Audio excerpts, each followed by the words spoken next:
waa inay naf isgeliyaan. Gary Neville loo dhaleeceeyay 4 ciyaaryahan oo Man United ah. Halyigii hore ee Manchester United Gary Neville ayaa weerar afka ku qaaday 4 ka mid ah ciyaartoyda kooxda United, isagoo ku tilmaamay inay ka gaabiyeen mas'uuliyadda lagu aaminay. Neville ayaa sheegay in kastoo kooxda ay leedahay khibrad ku filan qaybta dhexe iyo difaaca, haddana ay ku fashilmeen in kooxda ay isku hayaan, gaar ahaan kulankii ay barbaraha 2-2 la galeen Nottingham Forest Sabtidii, taasoo joojisay guulihii xiriirka ah ee ay wadeen. Isagoo ka hadlayay barnaamijka The Overlap ee Betfair, Neville ayaa yidhi, weerarka waa khibrad la'aan, laakiin aniga waxaan la yaabay waa lafdhabarta kooxda.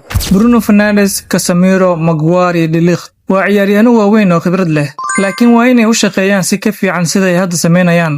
Waa inay kooxda si xoog leh u hogaamiyaan.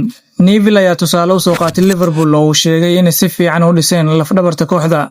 Sababta Liverpool u fiican tahay waa ciyaaryahanada tayada leh ee ay haystaan sida Alisson, Van Dijk, McAllister iyo Gravenberch. Waxay yihiin lafdhabar isku dheelitiran. Intaasna waxa uu sii dheer inay haystaan weeraryahanno wax go'aamiya. Manchester United ayaa weli ku jirta dagaal adag oo ku saabsan soo kabashada qaab ciyaareedkooda, waxaana cadaadis xoogan ay kala kulmayaan taageerayaasha iyo warbaahinta. maalin wanaagsan saaxiibayaal, intaas ayaan ku soo gabagabeynayaa warbixintii koobneed ee nagu hadlayay wararkii ugu dambeeyay ee kubadda cagta. haddii aad ilaa dhamaadka muuqaalkan la soo gaartay, ilaawina aad muuqaalka like saarto, sidoo kalena sii share gareyso. haddii aad nagu cusubtahay nagu soo biir oo ka mid noqo asxaabta nagu xiran. mahadsanid.